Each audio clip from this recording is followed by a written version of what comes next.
वंदे गुरुणाम चरणारविंदे संदर्शित स्वात्म सुखावबोधे जनस्य जांगुलिकाय माने संसार हालाहल मोहिचा अखंड मंडलाकारं व्याप्तं येन चराचरं तत्पदं दर्शितं येन तस्मै श्री गुरवे नमः। ओम श्रीराम। साई सच्चरित आपण मागच्या केंद्रात जो अध्याय बघितलेला आहे त्याचा पूर्वार्ध आपण बघितला, आता उत्तरार्ध आपण अशी कथा बघितली होती की साठे नावाचे एक सद्भक्त बाबांकडे आले होते आणि काही अडचणीमुळे ते खूप ग्रासलेले होते आणि बाबांकडे आले। नित्य गुरुचरित्राचे वाचक होते। तर बाबांकडे आल्यानंतर बाबांनी त्यांना स्वप्नात तिथे दृष्टांत दिला शिर्डीमध्ये, आणि स्वप्नात त्यांना असं दिसलं की गुरुचरित्राची पोथी बाबा स्वतः समजावून सांगतायत असं म्हणून ते पुन्हा द्वारकामाई तिथे गेले। तर बाबांनी त्यांना उपदेश केला की तू पुन्हा एक पारायण कर, असं त्यांना उपदेश केला की तुझं काम पूर्ण होईल। हे सगळं पारमार्थिक कामाबद्दल बोलणं चाललेलं होतं। आता त्याच वेळेला तिथे दाभोळकर म्हणजे ज्यांनी साई सच्चरित्राची रचना केली, यांच्याकडनं बाबांनी करून घेतली, ते ह्या ग्रंथाचे करते ते गोरा दाभोळकर, त्यांना बाबा हेमाडे हाक मारायचे। तर ते तिथे होते आणि त्यांच्या मनामध्ये असं आलं की मी सलग 7 वर्ष बाबांच्या इथे आहे, इतकी बाबांच्या सहज सहवासामध्ये असून सुद्धा मला बाबांनी कधी दृष्टांत दिला नाही, मला कधी काही उपदेश वगैरे केला नाही, आणि हे फक्त 7 दिवस इथे येऊन राहिले आणि बाबांनी त्यांना दृष्टांत दिला असं त्यांच्या मनामध्ये आलं। आणि ते बाबांनी ओळखलं आणि बाबांनी त्यांना माधवराव देशपांडे म्हणजे श्यामा, ज्याला बाबा श्यामा म्हणायचे, त्या माधवराव देशपांड्यांकडे त्यांना जायला सांगितलं आणि त्यांना सांगितलं की त्याच्याकडे जा, त्याच्याकडनं 15 रुपये उसने घेऊन ये असं सांगितलं। 15 रुपये उसने घेऊन ये, थोड्या वेळ त्याच्याकडे बस, त्याच्याशी गप्पा गोष्टी कर आणि मग परत ये, असं बाबांनी त्यांना संदेश दिला। त्याचा एक भाग आपण बघितला होता की तिथे गेल्यानंतर त्यांना काय अनुभव आले दाभोळकरांना, त्यांना काय संकेत त्यातनं मिळाला। सगळ्यात महत्वाचा एक संकेत त्याच्यात लपलेला होता, कारण की ज्यावेळेला दाभोळकर माधवरावांकडे गेले तेव्हा माधवराव हे पूजा करण्यामध्ये गर्क होते, त्यांची व्यक्तिगत पूजा चालली होती घरामध्ये, उपासना आणि पूजा। तेव्हा दाभोळकर बाहेर बसलेले होते। थोड्या वेळाने जेव्हा माधवराव देशपांडे बाहेर आले तेव्हा अण्णासाहेबांनी म्हणजे दाभोळकरांनी त्यांना बाबांचा निरोप सांगितला।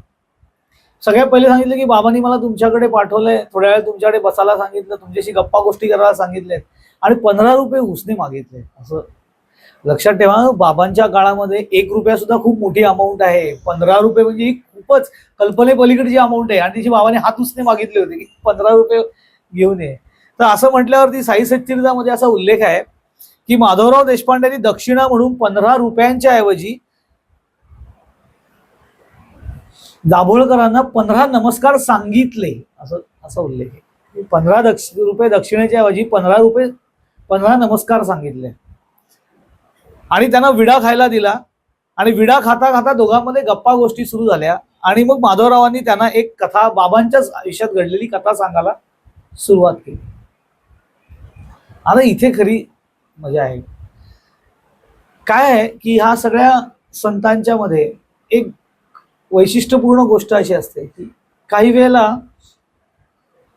ते काही सांकेतिक गूढ भाषेमध्ये सुद्धा बोलतात, म्हणजे ती भाषा सांकेतिक असते आणि ती पटकन आपल्या लक्षात येत नाही। आता ह्याच्या पुढे पोथीमध्ये काहीच उल्लेख नाहीये की त्याच्यावरती 15 रुपयांच्या ऐवजी 15 नमस्कार सांगितले, तर त्याच्यावरती त्यांचं काय म्हणणं, हे फार एक्सप्लेनेशन त्याच्यामध्ये तसं नाहीये। पण माधवरावांनी 15 रुपयाच्या ऐवजी 15 नमस्कार सांगितले, दाभोळकरांच्या लक्षात आलं की म्हणजे काय, त्याची ही सगळी माणसं तयारीची होती, लक्षात ठेवा।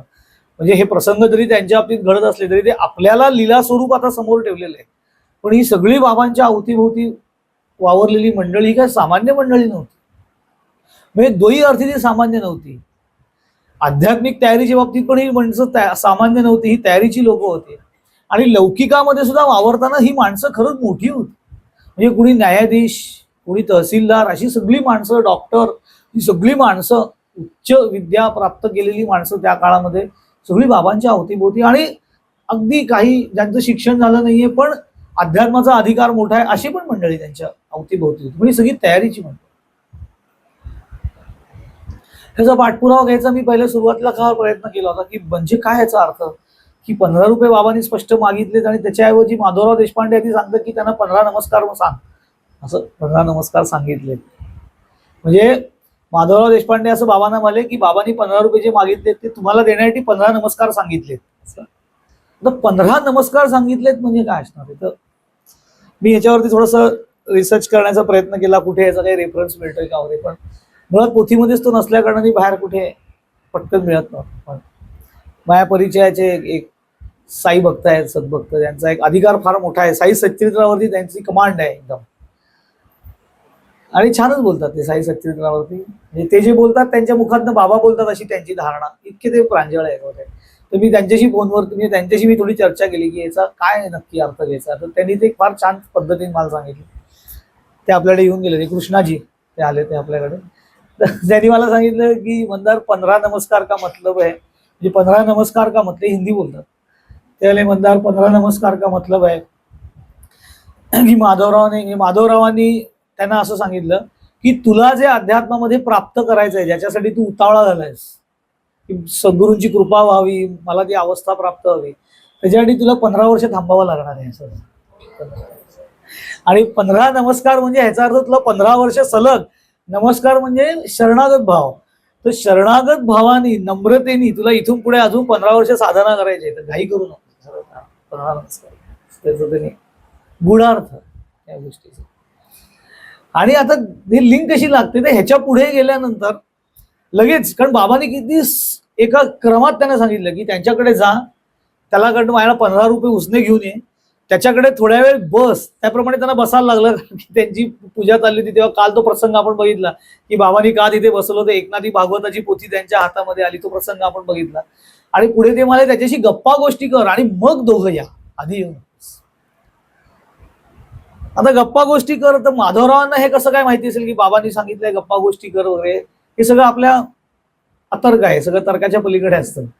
पण बाबांनी सांगितल्याप्रमाणे सहजगत्या माधवराव देशपांडेंनी त्यांना विडा वगैरे खायला दिला आणि ते मला बसा, मी तुम्हाला जरा एक कथा सांगतो, एक बाबांची गोष्ट सांगतो, बाबांच्या आयुष्यात घडलेली, जी बाबांनी त्यांना कधी सांगितली असेल किंवा माधवरावांच्या समोर. कारण ह्या सगळे जे प्रसंग आहेत लक्षात घ्या साई सच्चरित्रात मधले, हे दाभोळकरांनी नंतर आठवून लिहिलेले नाहीये, हे प्रत्यक्ष बाबा असताना लिहिला चरित्र लिहिलं गेलेलं आहे त्यांच्या परवानगीने. त्यामुळे हे प्रसंग कुणा ना कुणाच्या तरी समोर घडतायत. त्याचा माधवरावांच्या समोर घडलेला एक प्रसंग म्हणजे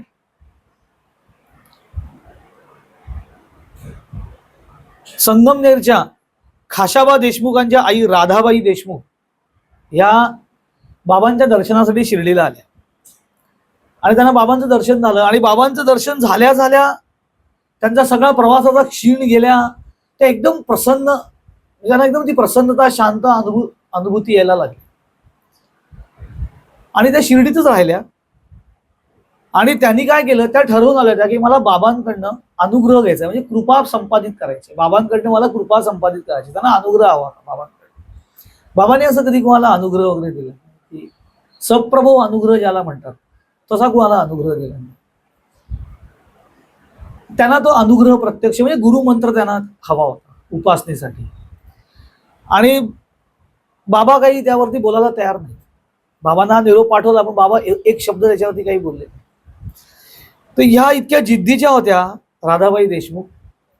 त्यांनी असं ठरवलं की जोपर्यंत बाबा मला मंत्र देत नाहीत, म्हणजे जोपर्यंत कृपा करत नाही, तोपर्यंत मी अन्न पाणी काहीही ग्रहण करणार नाही. आणि त्यांनी अन्न पाणी सोडून ते शिर्डीत तिथे राहिले. मुळात त्यांचं वय जास्त होतं, त्यात त्यांनी अन्न पाणी सोडलं आणि धरणं धरल्यासारखं केलं. इतरांना तिची खूप काळजी वाटायला लागली, कारण की एक दिवस अन्न नाही, पाणी नाही, दुसरा दिवस गेला, तिसरा दिवस गेला, पोटात अन्नाचं तब्येत क्षीण व्हायला लागली. तर इतरांना त्याची काळजी वाटली, पण अगदी मरणाबिरडाची भीती, डेथ थ्रेट असू शकते इतकं अन्न पाणी सोडून दिलं तर इतरांना सगळ्यांना भीती वाटायला लागली. त्यांना स्वतःला काही भीती नव्हती. त्यांनी ठरवून टाकलेलं होतं की मी घेणारच नाही, जोपर्यंत मला अनुग्रह देत नाहीत, अनुग्रह गुरुमंत्र देत नाही, तोपर्यंत मी अन्न पाणी घेणार नाही. त्यांची ती अवस्था पाहून इतरांना फार खटकलं. मग हे स्वतः दाभोळकर ते बाबांच्या कानावरती गोष्ट घालण्यासाठी गेले. त्यांनी बाबांना सांगितलं की तडक मशिदीत गेले. मशिदीत म्हणजे लक्षात घ्या, मशीद हा शब्द उच्चारला की लोकांच्या बाबा ज्या शिर्डीमध्ये ज्या ठिकाणी वास्तव्याला होते ती शिर्डीमधली एक पडकी जुनी मशीद होती, त्याला बाबांनी द्वारकामाई असं नाव दिलेलं होतं.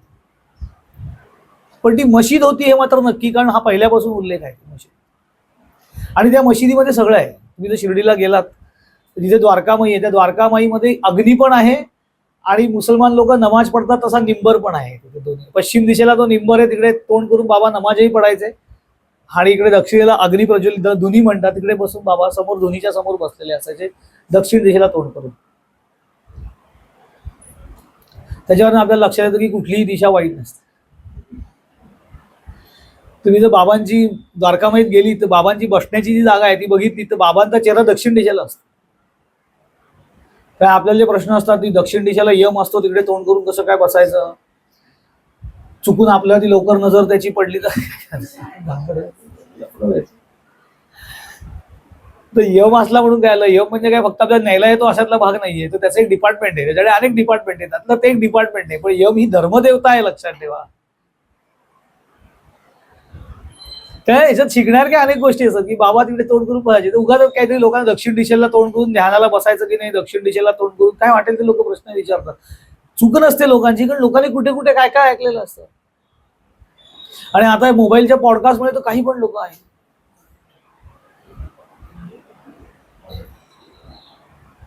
म्हणजे ते असं काय काय सांगतात की काही दिवसांनी आपल्याला असं वाटायला लागेल की आपण घरात एकटे असू तेव्हा आपल्या आजूबाजूला 10-12 माणसं कोणतरी अदृश्य रूपात फिरतात की काय, असं ते वर्णन काय काय करत असते, भयानक काय ते करतो त्यांचा काय असेल आपण त्यात. पण आपल्याला शिकण्यासारखं संतांकडनं की असं काही नसतं. सगळ्या दिशा ईश्वर निर्मित आहेत, त्या सगळे जे आहे ते कुठलीही सगळ्या ठिकाणी ईश्वर आहे, तो व्यापून आहे चराचरामध्ये, असं माऊलींनी पण सांगितलेलं आहे. भगवद्गीतेत स्वतः भगवंत सांग. त्यामुळे कुठल्या दिशेला तोंड करून काय बसलं. गोंदवलेकर महाराजांची आहे की नाही, महाराजांना एखादी बाईने विचारलं की दक्षिण दिशेला बसून नामजप केला तर चालेल का, तर महाराजांनी किती सुंदर उत्तर दिलं, बाई जप करताना तुमची दिशा, तुमचा चेहरा कुठल्या का दिशेला असे ना, अंतःकरणाची दिशा रामाकडे असू दे म्हणजे झालं.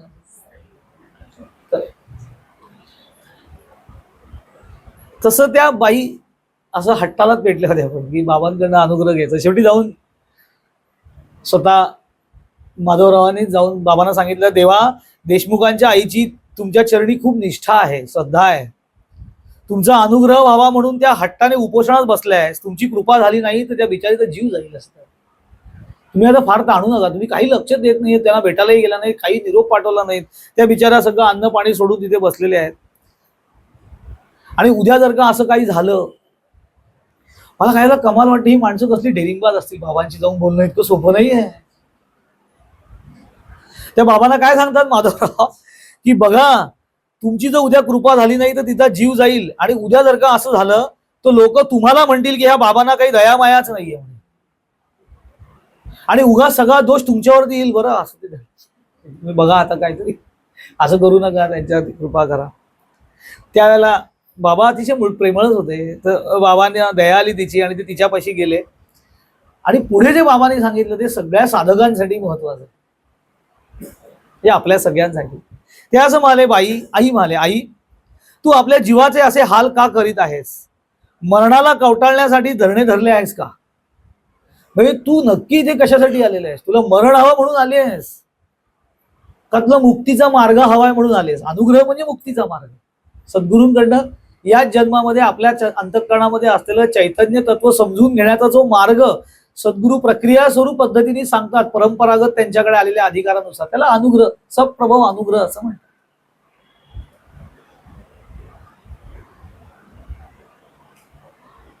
तर बाबा पुढे म्हणतात, अगं मिळेल ते खाऊन राहणारा फकीर मी, तरी मी तुझ्यावर कृपा करण्यापेक्षा तूच माझ्यावर कृपा कर, आणि मी जे सांगतो काही आहे त्याच्याकडे नीट लक्ष दे. तू काय माझ्याकडनं, मी काय फकीर आहे म्हणे, मला जे मिळेल ते अन्न मी खातो, ही खरी गोष्ट. आता इथे बाबांनी त्यांना सगळ्या पुढे जो उपदेश केला त्याच्यात त्यांनी पहिले सांगितलं महत्वाची गोष्ट की मुळात असलं काहीतरी करणं, अन्न पाणी त्याग देणं, त्याच्याने माझ्या सद्गुरूंची कृपा माझ्यावरती प्राप्त, हे असलं काही करायचं. मग बाबांनी स्वतःचीच गोष्ट सांगितली, म्हणजे माझे गुरु फार मोठे अवलिया होते आणि मी त्यांची खूप सेवा केली, तेव्हा खूप सेवा केल्यानंतर सुद्धा त्यांनी माझ्यावरती अनुग्रह केला नाही आणि एक दिवस माझ्या गुरूंनी माझ्याकडे 2 पैसे मागितले,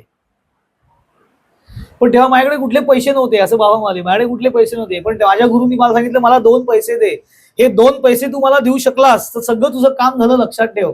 मग बाईने विचारलं कुठले 2 पैसे, तर बाबांनी सांगितलं ते 2 पैसे म्हणजे श्रद्धा आणि सबुरी. हे 2 पैसे मला दे, श्रद्धा आणि सबुरी. श्रद्धा म्हणजे काय, त्याची व्याख्या आत्ताच आपल्याला निखिलनी वाचून दाखवली, स्वामींनी सांगितलेली. श्रद्धावान लभते ज्ञानम.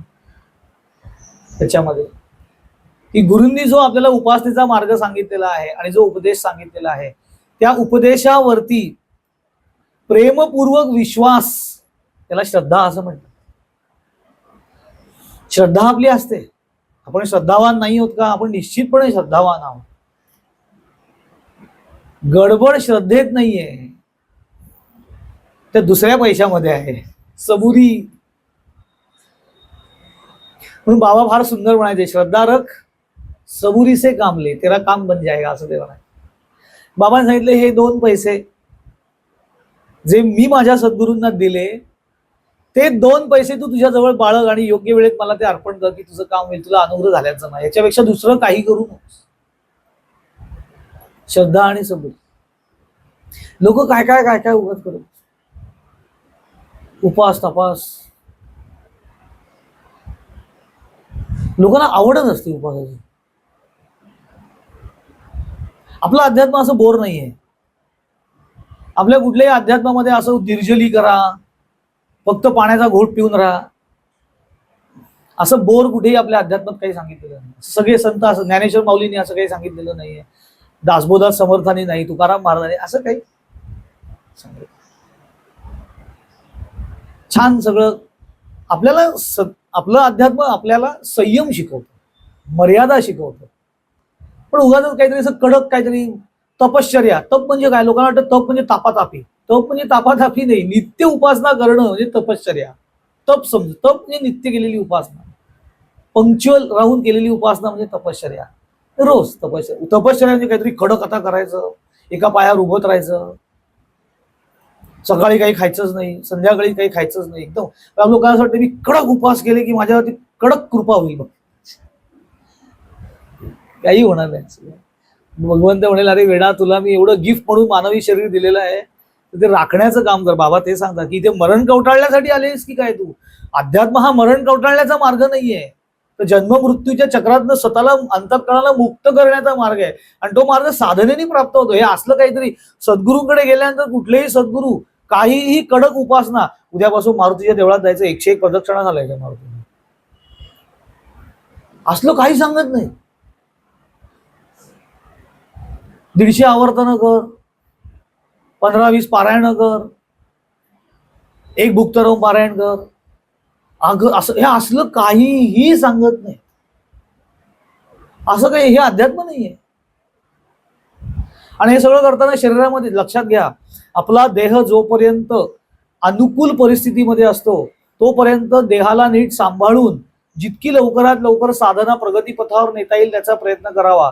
कारण देहाला एकदा का आजार जडले आणि तो विकलांग व्हायला लागला की साधना थांबण्याची शक्यता दाट असते. त्यामुळे आपल्याला हा जो देह दिलेला आहे याची हेळसांड करून कुठली उपासना करणं हे कुठल्याही संतांना, भगवंताला मान्य नाही. चव बदल म्हणून उपास करायला काय हरकत नाही. रोज काय आपण खिचडी खात नाही, एखाद दिवशी खिचडी खायची, तर आता नुसती कशाला खायची, इष्टाच्या स्मरणात खावी म्हणून आषाढी एकादशी. आपल्याकडे असे काही काही छान दिवस ठेवलेले आहेत, आषाढी एकादशी, महाशिवरात्र वगैरे. मध्ये मध्ये शॉर्ट टर्म पण असतात, विनायकी चतुर्थी, संकष्टी चतुर्थी, अंगारकी चतुर्थी, शॉर्ट पिरियड पण असतात. त्यातून लोकांचा शनिवारचा उपास, गुरुवारचा उपास. शनिवारचा उपास तर लोक खूप कडक करतात, कारण शनिवारी म्हटलं की लोकांना झटत धडकीच भरते. शनिवार शनी म्हटल्या ती लोकांची पळापळ झाल्या, घाबरतातच लोक. काही का असे ना, पण कुणाला तरी घाबरतात हे महत्वाच.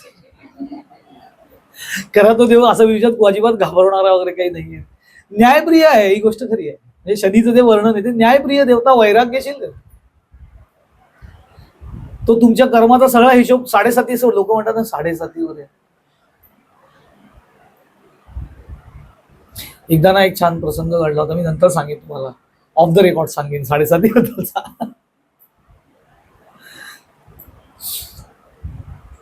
तसे लोक इतके घाबरतात वगैरे. स्वामींकडे एकदा एक व्यक्ती आली होती आणि स्वामींनी असं सांगितलं, स्वामींना सांगत होते की साधना वगैरे नीट होत नाहीये वगैरे. तर स्वामींनी विचारलं काय अडचण येते, त्याचं साधना होत नाही असं त्यांनी सांगितलं. तर स्वामी म्हणाले काय अडचण येते, मी विचारलं की बाबा काय अशी अडचण येते, साधना होत नाही म्हणजे काही शारीरिक अडचण आली आहे की इतर काही काय अडचण आली आहे. काय करणार हो स्वामी, 7:30 लागले असं. 7:30 लागले म्हणून ध्यान होत नाहीये असं तरी तक्रार केली. 7:30 लागले, इतके लोक खूप घाबरलेले असतात. 7:30 आता 7:30 लागल्या, 7.5 वर्ष तुझं काय खरं नाही. असं काही नाही, काय खरं नाही वगैरे असं काही. उगाच ते बिचाराला कशाला बदनाम करतं. शनी देवाला, देव आहे तो चांगला न्यायप्रिय देवता आहे. मी एकदा स्वामींना असं विचारलं होतं की स्वामी लोक खूप घाबरतात 7:30ला, तर काय तेव्हा काय असतं माहितीये काय बघ. ते मला एक छान उदाहरण दिलं. ते मला रस्त्याने समजा एखादा मनुष्य चाललाय आणि तो डोळ्याला पट्टी लावून चालत असेल तर काय होईल, त्याला खड्डे बिड्डे काही कळणार नाही. मग तो एखाद दिवशी खड्ड्यात पडतो, थोड्या वेळाने कसा तरी धडपडत खड्ड्याच्या बाहेर पण येतो, पण डोळ्याची पट्टी तशीच लावलेली असते. त्यामुळे त्याला काही कळतच नाही, खड्ड्यात पडला काय, कसा बाहेर आला काय, काय झालं त्याला काही कळत नाही.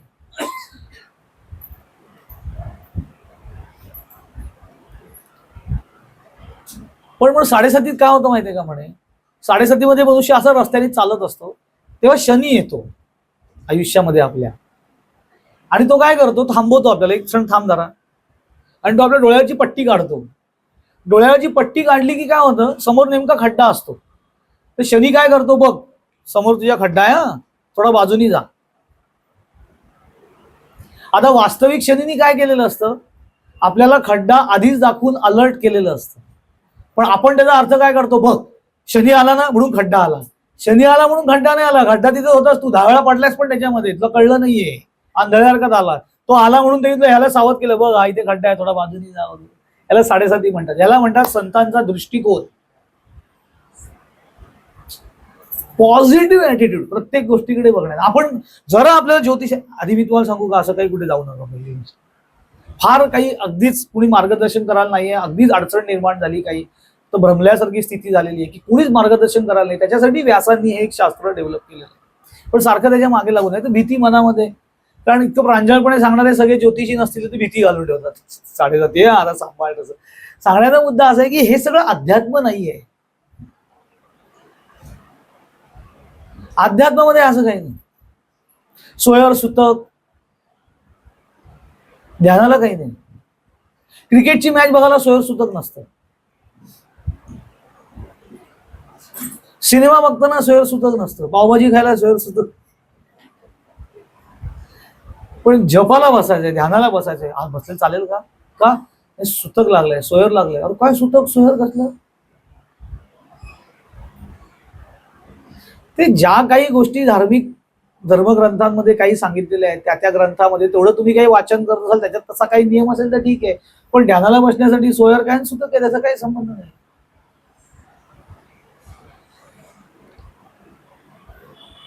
मी शंकर महाराजांची एक कथा वाचली होती, खूप कडक.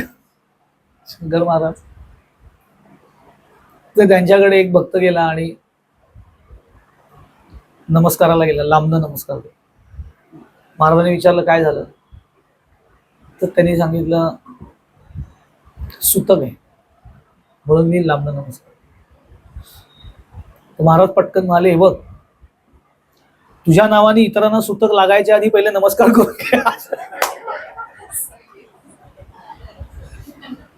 कडक महाराजांचं बोललं. याचा अर्थ काय वेळ घालू नको, हे असले काहीतरी किती वेळ दिवस घालवलेस फुकट, ते सुटकाच्या नावाखाली 13 दिवस 12 दिवस. अरे दुःख दुःखाच्या जागी आहे, काही झालं असेल कुठे, त्याचा उपासनेची काय संबंध आहे. हे अध्यात्म नाही असं स्पष्ट त्यांनी सांगितलं. म्हणजे याचा अर्थ असं सांगणार नाही की आज सुटका लागलाय, आज आपल्या घरामध्ये कुणी काही गेलं गेले, उद्या सकाळी सिनेमालाच गेले उठून, काय स्वामींनी सांगितले सुतक बितक काही नसतं. ते अमानवी होईल, आपल्याकडे दिसायला वाईट दिसेल म्हणून त्याला एक मर्यादा दिलेली आहे. पण त्याचा उपासनेशी काही संबंध नाही, लक्षात ठेवा. उगाच उपासनेला सुट्टी घ्यायची नाही, पण घ्यायला काय हरकत नाही. तो दिवस कमी होईल आपल्या आयुष्यातला, कारण आपण एक एक दिवस कमी करत चाललेलो असतो वास्तविक. त्यामुळे बाबांनी त्यांना जो पहिले उपदेश केला, 2 पैसे मागितले, की श्रद्धा तुझी निष्ठा आहे, म्हणजे त्या बाईंची निष्ठा आहे ती स्वामी बाबांनी मान्य केली, की त्या अगदी निष्ठेने त्यांच्याकडे आल्या. पण पुढे जी ढिसाळ घाई त्यांनी केलेली आहे, की मला कृपा झालीच पाहिजे, नाहीतर मी अन्न पाणी सोडून बसेन, हे चालणार नाही. श्रद्धा बरोबर सबुरी असली पाहिजे. योग्य वेळेमध्ये ते सगळं होईल. आता हे लक्षात घ्या, हे का सांगतायत? ही मुळात ही कथा माधवराव देशपांडे दाभोळकरांना सांगतायत, आणि त्या कथेतनं माधवराव सांगतायत दाभोळकरांना, की तुम्ही जे कंपॅरिझन करताय ना, की मी 7 वर्ष राहून सुद्धा मला काही मिळालं नाही आणि साठे मात्र 7 दिवसात सगळं प्राप्त झालं, तर असं नाहीये. श्रद्धा आणि सबुरी ही महत्वाची आहे. आता सद्गुरूंचं करणं कसं असतं, की हे बाबा स्वतः पण सांगू शकले असते, पण असं वाया मुद्दा. त्यात पण त्यांची परीक्षा बघितली, श्रद्धारक सबुरीचे काम. तसं आपण पण आपली श्रद्धा असते आपल्या स्वामींवरती, पण थोडी सबुरी पण ठेवली पाहिजे. आणि ती सबुरी म्हणजे वाट बघणं नाही. आपल्याला काय वाटतं सबुरी म्हणजे काय? वाट बघणं. सबुरी म्हणजे वाट बघणं नाही नुसतं. सबुरी याचा अर्थ धैर्य राखणं. धैर्य राखणं. सद्गुरू म्हणालेत ना, होईल तो होणार. तुझ्या काय सांगितलेलं आहे, की रोज डोळे मिटून ध्यानाला बसत जा, तेवढं आपण करायचं. कधी होईल? काय 15 वर्ष झाली अनुभव घेऊन काही अनुभव नाही ध्यानाला. अशी किरकिर कशाला करतोस? 15 वर्ष ध्यानाला बसतोयस की नाहीस? हाच मोठा अनुभव आहे, की तुला इतकी वर्ष एका जागी निश्चळ बसण्याची उर्मी होती आणि तू बसतोयस. हाच केवढा तरी मोठा कृपेचा भाग आहे. तिथून पुढे येईल ना, जसं जसं तू ज्या वातावरणात वाढलेला आहे, तुझ्या अवतीभोवती जसं वातावरण आहे, तू त्याला कसं ऍडजस्ट करतोयस, कसं कोपअप करतोयस, या सगळ्या गोष्टी, तुझं अंतःकरण काय पातळीवरती आहे, या सगळ्या गोष्टी अध्यात्मातल्या आंतरिक प्रगतीला कारणीभूत असतात. त्या सगळ्या अनुकूल नसतील तर तुला थोडा वेळ लागेल, पण सद्गुरू आहे तुझ्या बरोबर. आणि त्याच्यात कंटाळा येऊ नये म्हणून श्रद्धा हा शब्द दिलेला आहे, की श्रद्धा म्हणून ते दोन पैसे ते फार महत्वाचे, श्रद्धा आणि सबुरी. पुढे ते असं म्हणले, की अगं मी माझ्या गुरूंसाठी खूप कष्ट काढले, त्यांच्यासाठी खूप फिरलो, तसेच त्यांनीही माझ्यासाठी खूप परिश्रम घेतले, मला लहानाचा मोठा केला, माझ्या अन्न वस्त्राची काळजी घेतली. माझे गुरु म्हणजे प्रेमाचा पुतळा होते असं बाबा म्हणले. हे बाबा त्यांच्या गुरूंबद्दल सांगतायत. आमच्या दोघांचे परस्परांवरती निस्सीम प्रेम होते. गुरुविना मला क्षणभरही करमत नसे. मी तहान भूक विसरून अहर्निश गुरूंचे ध्यान करीत असे आणि त्यांच्याशिवाय माझ्या मनात अन्य कोणताही विचार येत नसे. गुरु हेच माझे एकमेव अनुसंधान होते. इथे गुरु याचा अर्थ व्यक्ती म्हणून बाबांनी सांगितलेला नाही. इथे गुरु याचा अर्थ तत्व स्वरूपात सांगितलं. तत्व. आपल्याकडे जेव्हा सद्गुरू अनुग्रह करतात, जेव्हा जो उपदेश करतात ना, तत्वम, ते तत्व तू आहेस, तूच आहे, ते म्हणजे ईश्वर तत्व, तू आहेस. त्या ईश्वरी तत्वावरती माझी नितांत श्रद्धा आणि मी त्याच्या सदैव अनुसंधानामध्ये होतो. असं सदैव अनुसंधानामध्ये. म्हणून माझं तुला असं सांगणं आहे, की तू तुझ्या जीवाला काहीही अपाय करून घेऊ नकोस. केवळ माझ्याकडेच लक्ष ठेव, म्हणजे परमार्थ आपोआप तुझ्या हाती येईल. तू माझ्या वाचून दुसरा कोणीही नाही अशा अनन्य भावाने माझ्याकडे पहा, म्हणजे मीही तुझ्याकडे तसाच पाहीन. बस माझ्या गुरुने याशिवाय मला दुसरे काही शिकवले नाही आणि त्यासाठी साधन संपत्तीची, षटशास्त्र चातुर्याची काही आवश्यकताच नाही. करता हरता सर्व काही गुरुच आहे असा विश्वास ठेवला पाहिजे, म्हणजे आपलं काम झालं. म्हणून जो कोणी गुरुची महती आणि त्यांची गती जाणतो तो स्त्री जगती धन्य होतो, असं त्यांनी त्या हा त्यांचा उपदेश. षटशास्त्र चातुर्यांची आवश्यकता नाही म्हणजे याचा अर्थ जे ज्ञानेश्वर महाराजांनी हरिपाठामध्ये सांगितलेलं आहे ना, योग याग विधी येणो नाही सिद्ध, वायाची उपाधी दंभ दर्प. ते योग याग विधी म्हणजे हठयोग आणि त्याच्याशी तत्सम असलेल्या काही ज्या कडक साधना उपासना असतात त्या सगळ्याची काहीही आवश्यकता नाही.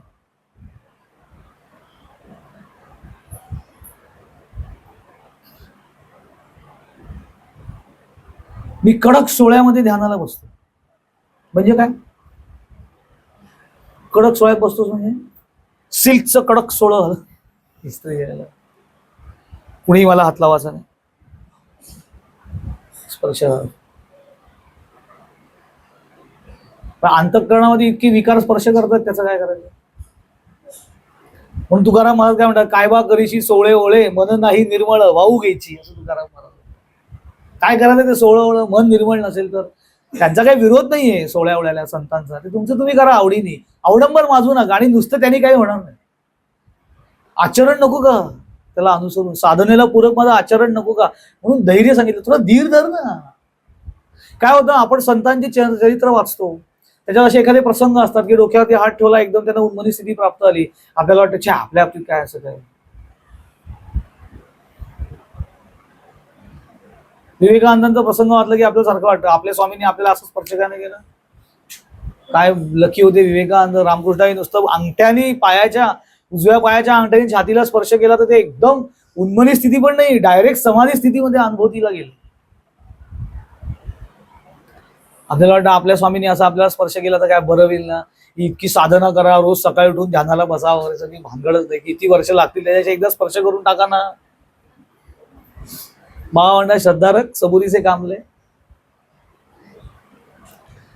आपण प्रसंग साई वाचतो विवेकानंदांचा, पण त्या प्रसंग घडल्यानंतर रामकृष्ण काय म्हणाले त्याच्याकडे लक्ष नसतं आपलं. आपण त्या प्रसंगात रमून जातो की रामकृष्णाने नुसता अंगठ्याचा स्पर्श केला, विवेकानंद एकदम भावावस्थेमध्ये गेले, समाधी स्थितीची अनुभूती गेली. आणि पुढे जेव्हा विवेकानंदांनी सांगितलं की मला पुन्हा त्या अवस्थेमध्ये जायचंय, तेव्हा रामकृष्ण म्हणाले आता ही भूमी अवस्था जी अनुभूती ही कुलूप बंद राहील असं ते म्हणाले. आणि योग्य वेळ आली की तुला मी ती चावी बहाल करीन. आपल्याला असं वाटतं आपल्या बाबतीत पण छान झालं असतं, पण त्याच्या आधी काय म्हणाले रामकृष्ण ते सगळ्यात जास्त महत्वाचं. ज्यावेळेला रामकृष्णाने विवेकानंदांना स्पर्श केला ना, तेव्हा विवेकानंद एकदम उताणे पडले आणि ठाकूर हे तुम्ही काय केलं, मला आई आहे बहीण आहे असं म्हणत ते त्या अवस्थेमध्ये निघून गेले.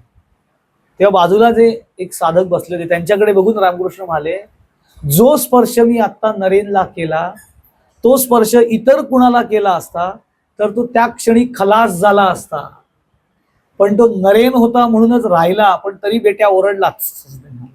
याच्यावर न कळतं आपण काय पायरीवरती आहोत.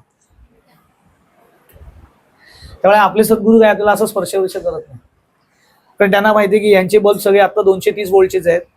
यांना एकदम 440 वोल्टचा करंटला तर बल्बच उडायचा आहे फटकन. त्यामुळे ते त्यांच्याकडे रेग्युलेटर असतो, ते बरोबर त्या रेग्युलेटरने थोडा स्पर्श करतो. आपण श्रद्धा आणि सबुरी ठेवली पाहिजे की हळूहळू आपली फिलामेंट वाढवत न्यायची की मग तो करंट आपल्याला मिळत. हे बाबा ते सांगतायत की आणि उगाच नसत्या कुठल्या तरी हट्टापायी काहीतरी करत बसायचं. का माझ्यावरती माझे स्वामी कृपा करत नाहीत, आजपासून मी जेवणारच नाहीये. स्वामी म्हणते बेंडोगच असतो, मग तर अजिबात कृपा करणार नाही. आतलं काही करशील तर स्वामींना आतलं काही आवडायचं नाही. मी पहिले करायचो कडक गुरुवारचे उपवास, तेव्हाची कॉलर टाईटच. सगळ्या साधकांमध्ये बसल्यानंतर गुरुवारचे कडक उपवास करायचं. आणि खरं करायचं कडक म्हणजे कडक करायचो अगदी, कारण गुरुचरित्राची पोथी वाचायचो. त्यामुळे गुरुवारचे कडक उपवास काही नाही, रात्री फक्त सोडायचं. त्यात मी अंग मेहनतीचं काम करायचं, त्यामुळे अजून जरा ग्रेट वाटायचं. एवढी अंग लोक काय कौतुक करायला बसलेले जातात, आपल्याला कौतुक व्हायला नको असतं. एकदा ठाण्याला दीक्षित काकूंकडे कार्यक्रम आणि स्वामींना मिसळ आवडायची म्हणून मिसळ गेली होती. दीक्षित काकूने मिसळ पाव गेले होते, सगळ्यांना सर्व केली, माझ्यासमोर डिश आणली. तर मी असं एकदम नको मला, दीक्षित काकू आला खा खा नको मिसळ, मिसळ नको आहे तुला. त्याला आश्चर्य म्हटलं एकदम. म्हटलं नाही माझा आज उपवास आहे. तर त्यावेळेला म्हणजे म्हटलं उपवासाचं काय देऊ का असं विचारलं मला एकदम खुमखुमी. नाही नाही माझा कडक उपवास आहे, मी काही खात. आता झालं तर स्वामी आता मी कसं बसलोय तसे स्वामी सोफ्यावर बसलेले, आम्ही खाली बसलो तिकडे. मी असं उजव्या हाताला बसलो आणि सगळे स्वामी ऐकतायत. तर मी दीक्षित काकूंना सांगितलं, स्वतःचा पटकन मला बघा स्वामी याचा कडक उपवास आहे, हा काही खात नाही असं करून. तर मला वाटलं आता एवढ्या सगळ्यांनी कौतुक केलंय तर आता एकदम आता हायर ऑथॉरिटी मधनं कौतुक होईल आपलं आणि त्याचं सगळ्यांसमोर. तर स्वामींनी असं माझ्याकडे बघितलं आणि असं भोया उंच केलं त्यांच्या स्टाईलनी नेहमीप्रमाणे. काय मी म्हटलं काही नाही म्हणजे तू मिसळ खाणार नाहीस. म्हटलं नाही खातो. का नाही मला नाही आज नाही खात का, गुरुवारचा कडक उपवास आहे. उपवासाला मिसळ चालत नाही का असं ते म्हणाले. मग काय उपवासाची मिसळ पाहिजे असते. नाही मी काहीच खात नाही स्वामी, मी अगदी वर्ण मी काही खात नाही, मी काहीच अजिबात खात नाही, मी डायरेक्ट रात्री उपवास होय. काहीच बोलले नाही, ते खात होते मिसळ शांत. तर मला म्हणाले जवळ बोलवलं, का करतोस उपवास असं पहिला प्रश्न केला, का करतोस उपवास. म्हटलं असंच. ते म्हणाले असंच कुणी सांगितलंय करायला. म्हणलं नाही. कुठल्या अधिकारी व्यक्तीने असं सांगितलं का उपवास कर, कडक कर? म्हणलं नाही. मग म्हणलं नाही, मी गुरुचरित्राची पोथी वाचतो ना, तर करतो. बरं, पोथीत दिलंय का असं कडक उपवास करायला? तर मी असं एकदम बॅकलॉग मध्ये गेलो. अरे हा रे, म्हटलं एवढं कुठे पोथीत सांगितलं नाहीये, गुरुचरित्राच्या पोथीत कुठेच नाहीये कडक उपवास करावा. तर म्हणलं नाही, पोथीत पण नाही सांगितलेलं. मग कशाला करतोस? म्हणलं असंच. ते माझ्या असंच मिसळ खायला बसायचं देवाले. इथून पुढे अजिबात असलं काही करायचं नाही.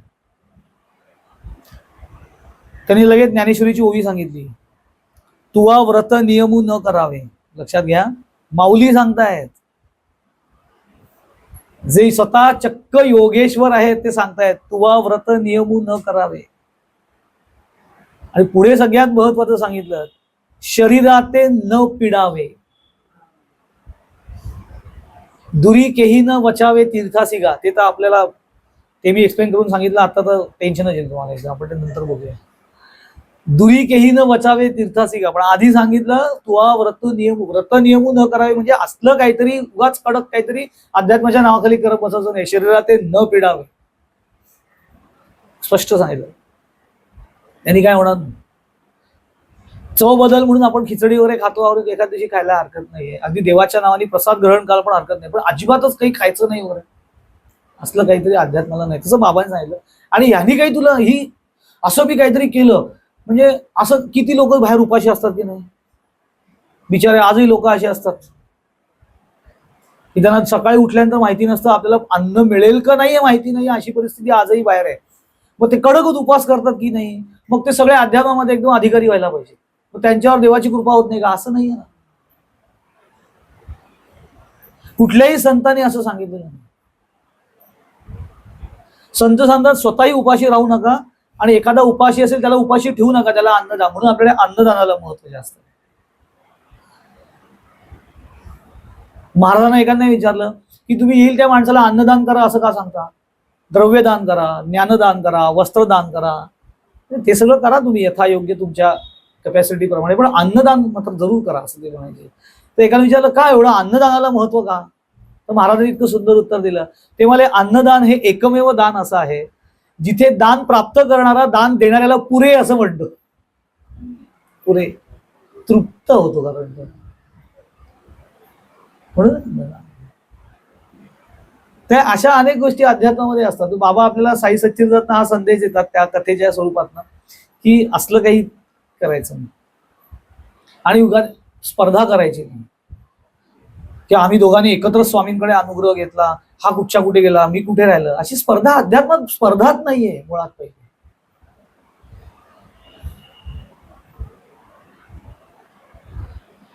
मी कालच सांगितलं मागच्या आला की एखाद्याचा प्रवास आधी चालू झालेला असतो, आपला प्रवास नंतर झालेला असतो. त्याचा प्रवासच आधी झालाय, त्याने तू 4 स्टेशन पुढे आहे तुझ्या, इतकाच फरक आहे फक्त. याचा अर्थ तू कमी आहेस आणि तो मोठा आहे अशातला भाग नाही. असं सद्गुरूंकडे काही नसतं, हा शिष्य स्पेशल तो कमी स्पेशल, असं सद्गुरूंकडे ते आपल्याकडे असतं, सद्गुरूंकडे काही नसतं. आपल्याला असं वाटतं की हा जरा लाडका आहे, तर असं लाडकं दोडकं स्वामींचे सगळे लाडके असतात. हा, एखादा विशेष साधक जर का प्रगती करत असेल, जसं शाळेमध्ये अनेक वर्गामध्ये अनेक विद्यार्थी असतात, शिक्षक शिकवत असतात, शिक्षक सगळ्यांना सारखंच शिकवतात. ते काय असं ह्याला एखाद्याला वेगळं शिकवायचं बाकीच्या जाऊ दे कसे पण, असं नाहीये. किती उन्हाळ माणसं असली आमच्यासारखी तरी शिक्षक शिकवतात, प्रेमाने शिकवतात. पण त्या सगळ्या विद्यार्थ्यांमध्ये एखादा विद्यार्थी जर का विशेष अभ्यास करत असेल, त्याला विशेष मार्क परीक्षेत मिळत असतील आणि शिक्षकांच्या लक्षात आलं की हा विशेष मेहनत करतोय, तर इतरांच्या बरोबर त्याच्याकडे थोडं जास्त लक्ष जाणं आणि त्याचं कौतुक करणं हा सहज स्वभाव आहे. म्हणजे ह्याचा अर्थ इतरांवर सद्गुरूंचं लक्ष नसतं असं नाहीये. त्यामुळे ते माधवराव देशपांडे तेच सांगतायत त्यांना की अहो तू 7 वर्ष बाबांच्या जवळ राहिलास आणि ते साठे आले आणि 7 दिवसात प्राप्त केले, तर असं कंपॅरिझन करू नको. तुला आत्ता साठे 7 दिवस दिसत आहेत, पण काय सांगावं साठ्यांचा आधी किती प्रवास झालेला असेल, किंवा त्यांची व्यक्तिगत साधना किती झालेली असेल, किती तन्मयतेने झालेली असेल. त्यामुळे बाबांच्या समोर आल्यानंतर त्यांना जे होते प्राप्त झालं. तुम्ही पण बाबांच्या सान्निध्यात लक्षात घेतलं पाहिजे, 7 वर्ष मी बाबांच्या सान्निध्यामध्ये आहे पण मला का प्राप्त झालं नाही, तर ह्याच्यात सूक्ष्म गोष्ट माधवराव देशपांडे सांगतात, अहो 7 वर्ष बाबांच्या जवळ आहात हीच केवढी मोठी गोष्ट आहे. सद्गुरूंच्या सहवासामध्ये इतके कालावधी राहता येणं हीच केवढी मोठी गोष्ट आहे. तर त्याच्याकडे बघायचं सोडून त्यांना 7 दिवसात का मिळालं, मला 7 वर्षात का नाही? कारण त्यांनी 7 दिवसात जे केलं ते अजून 7 वर्षात तू केलं नाहीयेस म्हणून. आणि काय नाही केलं? श्रद्धा आणि सबुरी असं सांगायचं. श्रद्धारख सबुरीचे काम आहे. पुढे गेल्यानंतर पुढच्या अध्यायामध्ये बाबांनी चक्क ध्यानाचा उपदेश केलेला आहे, तो आपण बघणारच आहोत. हे सगळे योगी होते, लक्षात ठेवा. त्यामुळे त्यांचं सगळ्यात आवडती गोष्ट काय होती तर नाम आणि ध्यान, सगळ्या संतांची. आणि त्यांनी तो मुक्त हस्ते उपदेश केलेला आहे. पण आपण तो उपदेश स्वीकारत नाही, आपल्याला फक्त बाबांचे चमत्कार वाटतात. पण यांनी कधी बुवाबाजी केली नाही काय? बाबांनी कधी बुवाबाजी नाही केली.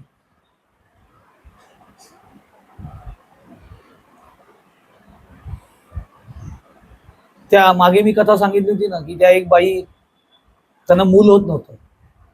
बरेच वैद्यकीय प्रयत्न करून झाले पण काही रिझल्ट आला नाही. त्यांना कोणतरी सांगितलं तुम्ही शिर्डीला जा, त्यांच्याकडे जा, तुमची इच्छा पूर्ण होईल. तर त्या मनात ती इच्छा धरून बाबांकडे आल्या.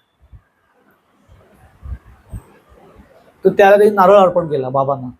एक असं अर्पण काहीतरी नारळ अर्पण केलं बाबांना. नारळ असं कट्ट्यावर ठेवायला सांगितलं बाबांनी.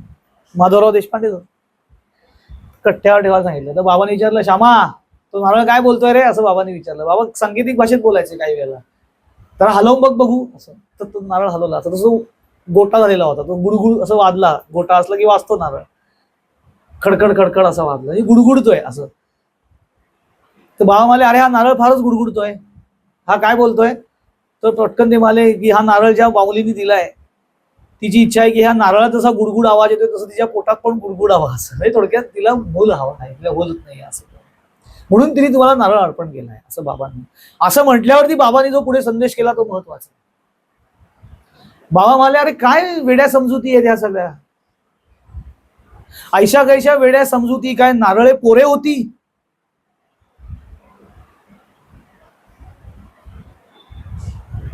हे बाबा ज्यांच्या नावावरती इतके चमत्कार अध्यरूत आहेत, दिलेले आहेत, अधोरेखित झालेले आहेत, ते बाबा स्वतः सांगतात की हे कसले वेळे समजू, त्यातलं काहीतरी नारळ कोणाला तरी अर्पण केला, काहीतरी केले, त्यांनी काय पुरवणार आहे का? चळले वाटतं जन लोक, असं ते म्हणाले. लोक वेडी झालेली आहेत.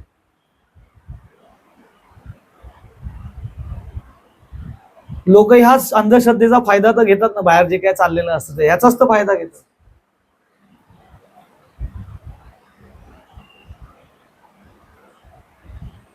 अध्यात्मातले डॉक्टर सद्गुरू आणि शारीरिक पातळी डॉक्टर सद्गुरू डॉक्टर असतात. त्यांच्याकडे जायचं सोडून काहीतरी उगाच लोक कांगारे दुपारे काहीतरी करत. काय होतं, त्यांनी माणसाची फसगत होऊ शकते, भलतं सलतं मार्ग प्राप्त होतो आणि लोक लुबाडणारे लोक काय गल्लोगल्ली बसलेले. त्यामुळे लक्षात ठेवायचं, संतांकडे असल्या कुठल्याही गोष्टीनं थारा नाही. स्वच्छ अध्यात्माचा मार्ग सांगून मोकळा होतो. सगळ्यात सोपा मार्ग सांगतो.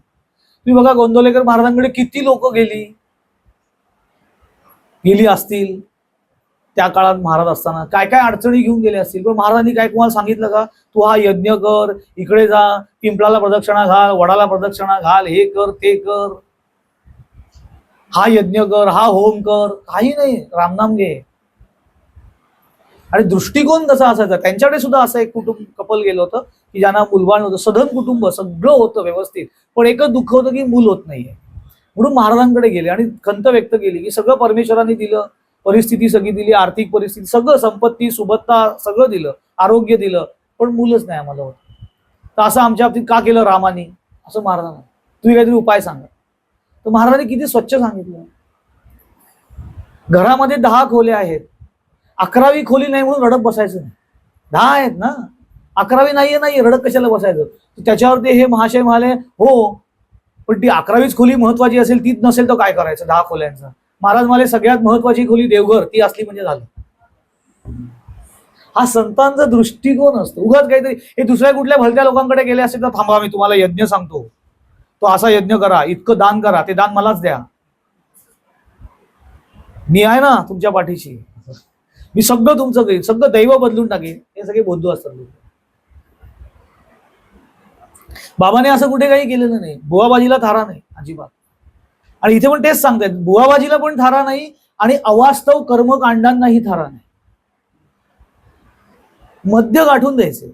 तुम्ही अजिबात कर्मकांड करू नका, देवाची पूजा करू नका, हे करू, असं बाबा कधी सांगणार नाही. तो एक व्यक्तिगत उपासनेचा नवविधा भक्तीमधला अर्चन भक्ती हा एक महत्वाचा भाग आहे. पण तो श्रद्धा आणि भक्तीने केलं पाहिजे. उगाच कर्मकांडांचा अवडंबर करून स्वतःच्या शरीराला त्रास देऊन असलं काहीतरी करत बसून सद्गुरूंची कृपा प्राप्त होणार नाही. सद्गुरूंची कृपा नित्य साधना केल्याने आणि आचरण शुद्ध ठेवल्यानेच प्राप्त होते. याच्या व्यतिरिक्त काही नाही. कुठलाच अहंकार चालत नाही सद्गुरूंना. साधनेचा अहंकार फार घातक. त्यामुळे अजिबात नाही असं काही करायचं. एकदा एका ठिकाणी स्वामींच्या समोर असं मी सगळे बसलो होतो प्रवचनाला, तर एक व्यक्ती जपाची माळ घेऊन हातात बसला. स्वामी बोलतायत समोर, ते हातात जपाची माळ घेऊन प्रवचन ऐकत होते, पण अशी जपाची माळ. आता काही लोकांना सवय असते जपात, म्हणजे माळेवरती जप करण्याची. ती चांगली व्यक्ती. सगळं झाल्यानंतर स्वामींनी त्यांना जवळ बोलवलं आणि सांगितलं, ज्ञानेश्वरीतली ओवी सांगितली, हे तुम्हाला एक निरोप द्यायचा आहे. ते मला कुणाचा निरोप आहे? तर ज्ञानेश्वर महाराजांचा आहे. ज्ञानेश्वर महाराजांचा निरोप. काय निरोप आहे? मला मार्गाधारे वर्तावे, विश्वमोहरे लावावे, अलौकिका परी नोहावे लोकांप्रती. म्हणजे काय त्यांनी सांगितलं की आपण जी उपासना करतो ती इतरांना जरूर सांगावी. आपल्याला जी उपासना मिळाली त्या मार्गाचा अवलंब आपण करत असू, आपल्याला तो समजला असेल तो इतरांना जरूर सांगावा, पण अलौकिका परी नोहावे लोकांप्रती. अलौकिक नोहावे लोकांप्रती असं ते म्हणाले. अलौकिक नोहावे लोकांप्रती म्हणजे उगाच आपण काहीतरी वेगळे आहोत, आपण काहीतरी ग्रेट आहोत असं लोकांमध्ये चार चौकात दाखवण्याची काही गरज नाही, असं स्वामींनी तर संदेशात सांगितलं. याचं कारण असं की सगळी लोक त्यांच्याकडे मध्ये अशी बघायचे की ते असे डोळे मिटून स्वामी बोलतायत आणि हे डोळे मिटून जप करतायत. चुकीचं आहे. जप तुम्ही जरूर करा, नंतर अगदीच जर करायचं असेल तर बोटावरती करा की लोकांना कळणार नाही. त्यांनी काय होतं, अहंकार वाढीच लागतो. कारण लोक तसं करत नसतात. मग तुम्ही असं हातात जपाची माळ घेऊन सगळ्यामध्ये लोक वाटतो काय ग्रेट आहे, सतत हातात माळ असते, झालं बस. तेवढं कौतुकाची झूल अंगावर पडली की साधना बोंबलली सगळी. सद्गुरू त्या तिथल्या तिथे सद्गुरू मार्गदर्शन करा. याला म्हणतात अवडंबर, किंवा ही कर्मकांडाचा अवडंबर असतं. असलं काही सद्गुरूंना मान्य नसतं. हे असलं काही करायचं नाही. तुझं तू व्यक्तिगत पातळीवरती कर, काय करायचं जरूर कर, पण उगाच. आणि मुळात सद्गुरू बोलत असताना इतर काही करू नये. आपले सगळे कान आता अवधान ऐकले देईजे मग सर्व सुखाचे. कारण सद्गुरूंच्या बोलण्यातलं सम्यक ग्रहण नाही झालं तर आयुष्याचं नुकसान होतं, लक्षात ठेवा. हे साधनेच्या बाबतीमध्ये संबंधित आहे. ते कसं आहे ते मी पुढच्या अध्यायामध्ये जेव्हा बाबा ध्यानाचा उपदेश करतील त्याला मी सांगेन. पण आपण हे आता लक्षात ठेवलं पाहिजे की आपण थोडं श्रद्धा ही महत्वाचीच आहे, पण श्रद्धेबरोबर सबुरी महत्वाची आहे. सद्गुरूंचं सगळ्यांवर लक्ष असतं. आपण थोडं सबुरी, धैर्य. सबुरी म्हणजे वाट, लोकांना वाटतं सबुरी रख म्हणजे वाट बघत बसायला सांगतात बाबा. वाट बघायला नाही सांगत, धैर्य ठेवायला सांगतात. धैर्य ठेव, धीर धर आणि धैर्याने साधना कर. सगळं प्रत्येक काय असतं, एकदम सगळ्या लोक एकदम समाधी अवस्थेमध्येच गेले असं शक्य नाही. कारण ती स्थिती फार सूक्ष्म आहे. उत्तरोत्तर सूक्ष्म अंतःकरण जेव्हा होत जाईल, सूक्ष्म मध्ये जाईल, तसं तसं मनुष्य त्या अवस्थेकडे जायला लागतं. बाह्य गोष्टींचं आकर्षण जोपर्यंत कमी होत नाही तोपर्यंत ती अंतःस्थिती प्राप्तच होणार नाही. माझं जोपर्यंत दृश्यावरती प्रेम आहे तोपर्यंत मला दृश्याच्या पलीकडे असलेल्या गोष्टीचा अनुभव कसा आहे. कारण माझं सगळं चित्त दृश्यावरती अडकूनच पडलेलं असतं. आता प्रेमच दृश्यावरती.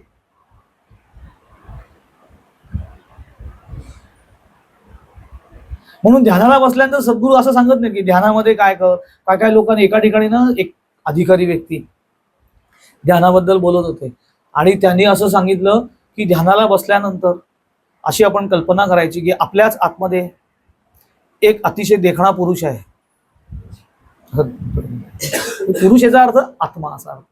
पुरुष स्त्री याचा अध्यात्म परत नसतो. पुरुष म्हणजे आपल्याच आतमध्ये आपलं एक स्वरूप आहे, ते खूप देखणं आहे आणि ते आता बघण्याचा मी प्रयत्न करतो आहे. ते मला भ्रूमध्यापाशी दिसतं आहे. स्वामी म्हणाले हे कुठल्या ध्यानाची पद्धत आहे. आणि डोळे मिटल्यानंतर आपल्याच सारखा मनुष्य आपल्याला दिसणार असेल तर त्यात बघण्यात काही इंटरेस्ट आहे.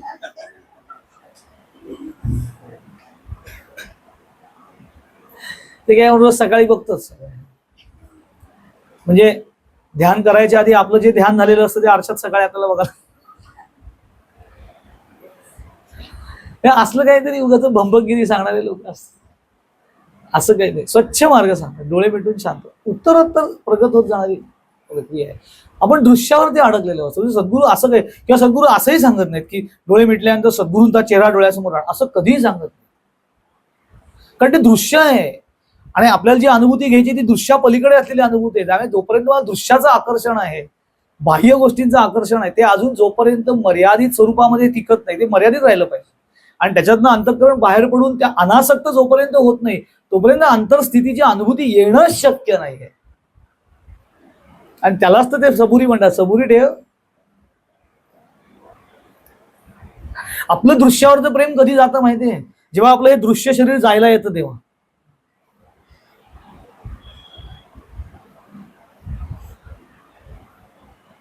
मग तेव्हा अगदी विकलांग अवस्थेमध्ये माणूस गेला की आता काहीच करवत नाही, तेव्हा अगदी मग थकून म्हणतो, अरे सोडव रे बाबा.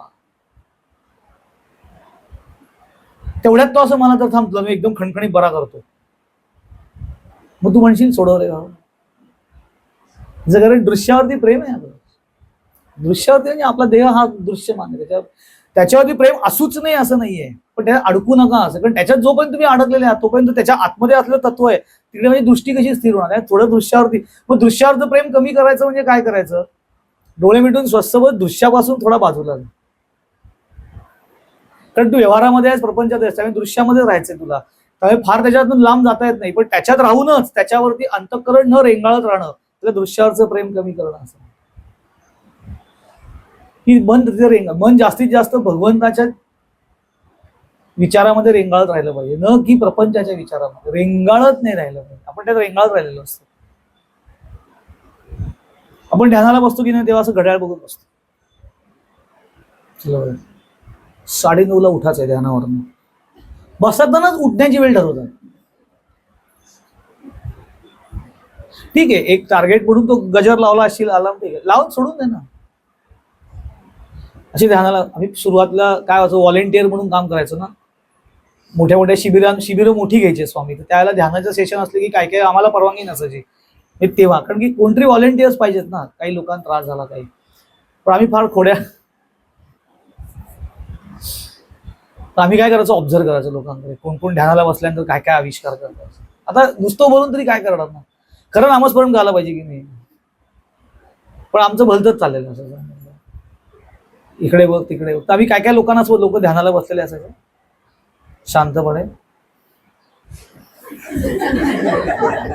बसतच असतं, त्याचं झालं का पहिले, अरे तुला काय करायचं, झालं का नाही, तू बस ना, अजून स्वामींनी ओंकार केला नाही, डोळे मिटून तू स्वस्त बस. लोक असं घड्याळ लावलेलं असतं ना, असं बसतात सगळे. आधी असं बघतात कोणी मित्रांचे डोळे उघडे नाहीत, कारण नाही तर माझे डोळे उघडलेले दिसतील लोकांना. ते असं बघतात असं, अजून मला दृश्यावर काय ध्यान आहे. शांत राहा ना तू. स्वामींनी सांगितलं ना की ध्यान विसर्जित करताना स्वामी ओंकार करतील, किंवा कुठल्या तरी एखाद्या साधकाला सांगितलेलं असतं की तू अलार्म लाव, अलार्म झाला की ओंकार कर, तू ओंकार कर. कारण की गुरु काही वेळेला त्या आंतरिक स्थितीमध्ये असतात, त्यांना पटकन त्यातनं बाहेर येता येत नाही. त्यामुळे शिष्याला सांगितलेलं असतं की अलार्म झाला की तू, तो झाला की तू डोळे उघड ना, इतकी घाई.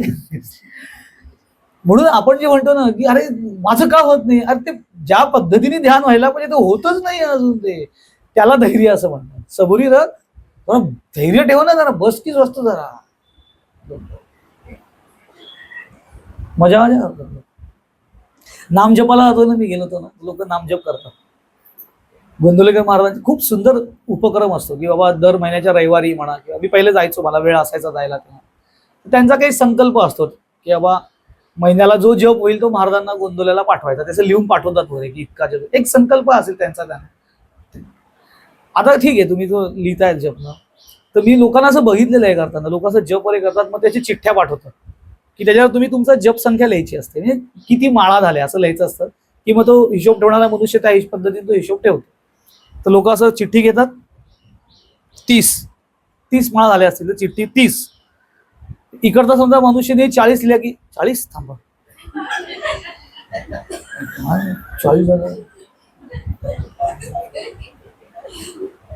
काय स्पर्धा लागली. आणि ह्या कुठला जप आहे हे, असं आपण आपल्या साधनेची स्वतःच खिल्ली उडवत असतो. आणि मग आपण म्हणतो की आम्हाला अनुभूती आली नाही, आम्हाला अनुभूती आली नाही. महाराज सांगतात तुम्ही फक्त नाम घ्या, तुम्हाला रामाची प्राप्ती होईल. कुठे काय आम्हाला झाली? अरे तू नामच घेत नाहीस, महाराज सांगतात तसं. तू रामाची वाट बघायचं सोडून रामनामाच्या माळेमधल्या मेरू म्हणायची वाट बघ बसतोस. तू कधी येतोय आणि किती माळा माझ्या पूर्ण होत आहे. ती आली की अशी उलटी करायची लगेच, अशी उलटी करायची. का करतात मला असं काही कळलं नाही, की असं असं माळ अशी जपायची असते, ती एक माळ पूर्ण आली की ती अशी उलटी करायची असते, मग ते असं करतं पुन्हा अशी उलटी करायची असते. त्याचं उलटं सुलट काय त्यांचं असेल त्याच्यामागचं काय शास्त्र मला अजून काही सापडलं नाही शास्त्राच्या काय असतं ते. अंगठ्यानी माळ जप करायची नाही, पहिलं बोट लावायचं नाही, काय नाना उद्योग लोक करत बसलेले असतात. महाराज सांगतात नाम घे ना बाबा. हे कुणी सांगितलं? कुठे काय मी एवढं काय वाचायचा प्रयत्न केलाय. तुकाराम महाराजांनी इतकं नामाचं महत्व सांगितलं, पण तुकाराम महाराजांनी अख्ख्या गाथेमध्ये असलं काही सांगितलं नाही की उजवं बोट पहिलं बोट माळेला लावायचं. तर पहिलं बोट काय नाही लावायचं? एखाद्याला पहिलं बोटच नसेल, बाकी बोटच नसेल तरी तर ते राम अवकृपा करेल. पहिलं बोट लावलं त्याच्यावर. काय पहिलं बोट लावलं, मधलं बोट लावलं, हे कुठले हे अध्यात्म नाही. मी तुम्हाला सांगतो. आणि लोक ह्याच्यात अडकलेले असतात, त्याला धरून बाबांनी हे सांगितलं श्रद्धा रख. मी काय सांगतो तेवढे लक्ष दे. महाराजांनी नाम घ्यायला सांगितलं, डोळे मिटून आपल्याला स्वामींनी ध्यान का सांगितलं तेवढं कर, बाकी सगळ्या गोष्टींमध्ये अडकू नये. दासबोधाची किती पारायण केल्यानंतर मला ध्यानामध्ये चांगली अवस्था प्राप्त होईल, असं एका माणसाने प्रश्न केला. म्हटलं दासबोधाचं एकही पारायण नाही केलंस तरी काही हरकत नाही, पण दासबोधात सांगितल्याप्रमाणे रोज ध्यान केलंस तरच ती अवस्था प्राप्त होईल. दासबोध वाचू नये असं नाहीये, पण दासबोधाची पारायण करून जर का ध्यान प्राप्त व्हायला लागलं तर मग बघायलाच नको. पारायण करायला काय आपल्याला आवडतातच, अरे बरं पारायण करायला पण आवडतं, त्याचं उद्यापन करायला जास्त आवडतं लगेच. जसं महाराजांना एकाने विचारलं की नाही, आता येतोच आहे चातुर्मास, आणि आता तर काय ह्याला बोनस आहे अधिक महिना, पर्व काळ. अधिकच नावच इतकं छान आहे, अधिक महिना म्हणजे त्या पर्व काळाला एक ऍडिशनल बोनस. लोकांची व्रत वैकल्य सुसाट चालू होती, वाण देणं वगैरे.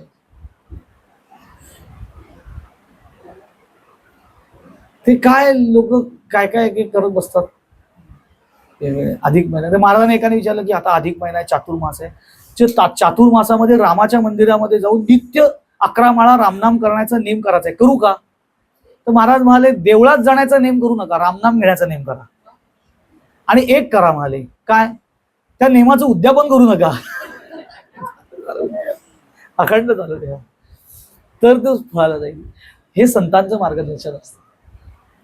त्या असं आपण काहीतरी उगाच करत बसतो, तसं काही करायचं नाही. बाबा आपल्याला बाबा हे सगळी संत मंडळी फार कडक, मिस्किल पण होती, कडक पण होती, लक्षात ठेवा. साधनेच्या बाबतीत फार कडक. मोठ्या स्वामींकडे माधवनाथांकडे गेलं ना की ते पहिले असं विचारायचे, कसा आहेस असं विचारायचे, आणि ते इतकं छान पद्धतीने विचारायचे की आपण शर्मे खातर का होईना छान आहे असं म्हणायचं. आपण त्याचे नसतो अजिबात, आपण गळलेले बिळलेले असतो फालते. तुम्ही आपल्या कुठल्याही माणसाला विचारा कसा आहेस, तो माणूस कसं उत्तर देतो, बरा आहे. तो बराच असतो आयुष्यभर. आपण असं नाही सांगतो आनंदी आहे असं. स्वामींचा चेहरा असं बघितलं की कळायचा आनंद म्हणजे काय असं. स्वामी लगेच पुढचा प्रश्न विचारायचे, ध्यानाला किती वेळ बसतोस? Clean bowled. कारण कसं सांगणार स्वामींना किती वेळ बसतोस? 15 मिनिटं. किती वेळ? स्वामींनी कधी घेतला अनुग्रह? 10 वर्ष झाली. 10 वर्ष झाली, 15 मिनिटं ध्यानाला चांगली. स्वामी काय करणार विचारायचं ह्याच्यावरती? तुझी गाडी इतकी स्लो चालेल, थोडं जास्त करायला. आपलं डेडिकेशन नसतं, वेळ काढला पाहिजे. आणि मला अशी ती हुरहुर लागली पाहिजे की नाही मला ध्यानाला बसायचं, काही झालं तरी ध्यानाला बसायचं. ध्यानाला बसल्याशिवाय मी झोपणार नाही. असं जेव्हा वाटेल ना तेव्हा साधना पक्की व्हायला सुरुवात. स्वामींनी असं छान सांगितलं होतं की तुम्ही असं स्वतःला खूणगाठ बांधून टाका की ज्या दिवशी मी स्वामींनी सांगितलेली उपासना करणार नाही त्या दिवशी मी स्वामींना नमस्कार केला नाही, असे त्याचा अर्थ होतो. आता मला रोज स्वामींना माझा नमस्कार घडावा असं वाटत असेल तर मी रोज उपासनेला बसलो. वेळ तुझी तू ठरव.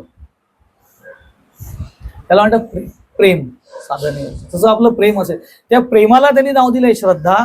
आणि त्या श्रद्धेने जी नित्य साधना घडते आणि धैर्य राहून साधना घडते त्याला म्हणतात सबुरी. म्हणून बाबा म्हणायचे 2 पैसे मला दे, श्रद्धा आणि सबुरी. सद्गुरूंना बघ 2 पैसे हवे असतात, तसं बाबा आपल्याकडनं 2 पैसे मागतायत. त्यातली श्रद्धा नावाचा पैसा आपण सहज देत असतो, आपल्याला असं वाटतं. श्रद्धा सबुरी इतकं खोल आहे शब्द, तुम्हाला मी सांगतो. सबुरी तर आहे, श्रद्धा सुद्धा इतका सामान्य शब्द नाहीये. माझी माझ्या सद्गुरूंवर श्रद्धा आहे. कधी आणि कुठपर्यंत? जोपर्यंत अनुकूल वेदनियम सुखम, तोपर्यंत श्रद्धा आहे. प्रतिकूल झालं आयुष्यात तर हे सगळं जेव्हा जातं किंवा नसतं तेव्हा सुद्धा अंतःकरण साधनेला धरून धैर्यशील टिकतं. ती टिकण्याची जी शक्ती सद्गुरू प्रदान करतात त्याला सद्गुरूची कृपा असं ती कृपा आहे. सगळं चांगलं असताना आपल्याला वाटतं आपली सद्गुरूवर श्रद्धा आहे, माझी सगळी श्रद्धा आहे, सगळं स्वामींमुळे आहे. बरोबर आहे. आपलं सगळ्या आयुष्यात चांगलं घडतं ते सगळं माझ्या सद्गुरूमुळे घडतं असं मला वाटणं भावनेच्या पातळीवरती ही अगदी स्वाभाविक गोष्ट आहे आणि ती चांगली पण आहे. पण तीच फक्त श्रद्धा नाहीये. श्रद्धेचा कस खरा पुढे लागतो जेव्हा या सगळ्या परिस्थिती बदलतात तेव्हा. याचा अर्थ त्या बदलल्या पाहिजेत असा हट्ट असता कामा नये, पण ते बदलतात. सुखसी अंतरम दुःखम दुःखसी अंतरम सुखम न नित्यम लभते दुःखम न नित्यम लभते सुखम. दोन्ही नित्य नाहीये. असं होणार नाही. काही आयुष्य वर खाली अनेक गोष्टी घडत असतात. पण जरा आपल्या मनाविरुद्ध घडलं की तेव्हा जी मनस्थिती असते तिथे श्रद्धेचा कस लागतो. माझ्याच बाबतीत असं का झालं? श्रद्धा. तुझ्या बाबतीत तू कोण लागून दिला? संतांना काही गोष्टी चुकल्या नाहीये तर तू आणि मी काय आहे? संतांना सद्गुरूंना प्रारब्धच नसतं. अवतारी पुरुषांना, तुकाराम महाराजांना काय प्रारब्ध असेल की म्हणून त्यांना इतका त्रास दिला समाजाने? ज्ञानेश्वर महाराजांचं काय प्रारब्ध होतं म्हणून त्यांना एवढा त्रास दिला? आपल्यासाठी दाखवलं त्यांनी जगून की कुणालाही चुकलं नाहीये. ऐहिक अडचणी, त्या ऐहिक अडचणी कितीही आल्या तरी देखील माझी श्रद्धा आहे माझ्या साधनेवरती. बस जे आहे ते माझ्या कर्माचा परिणाम आहे, माझ्या प्रारब्धाचा परिणाम आहे असं स्वीकृती करून त्याच्यातनं मार्ग काढण्याचा प्रयत्न करत साधनेला घट्ट धरून राहणं त्याला श्रद्धा असं म्हणतात. आणि त्याही काळामध्ये साधना कधी पूर्ण होईल कधी पूर्ण होईल अशी कुरकुर न करता धैर्याने साधना करत राहणं त्याला सबुरी असं म्हणतात. असे 2 पैसे बाबांनी त्यांच्याकडे मागितले. असं बाबांनी सांगितलं की त्यांच्या गुरुनी त्यांच्याकडे 2 पैसे मागितले. बाबा त्या बाईला सांगतायत, राधाबाई देशमुखांना सांगतात की ते तू 2 पैसे मला दिलेस तर सगळं तुझं काम झालं जाईल. आणि हे सगळं माधवराव देशपांडे दाभोळकरांना सांगतायत. इतकं वाया ते सगळं सांगितलेलं आहे. पुढे गेल्यानंतर बाबांनी ध्यानाबद्दल उपदेश केलेला आहे पुढच्या अध्यायामध्ये. ते प्रसंग काय आहेत आणि तो उपदेश काय आहे पुढच्या प्रवचनात. हरिओम तत्सत. सदा सर्वदा योग तुझा घडावा, तुझे कारणी देह माझा पडावा. उपेक्षू नको गुणवंता अनंता, रघुनायका मागणे हेची आता. उपासनेला दृढ चालवावे, भूदेव संतांसी सदा नमावे. सत्कर्मयोगे वय घालवावे, सर्वामुखी मंगल बोलवावे. जय जय रघुवीर समर्थ.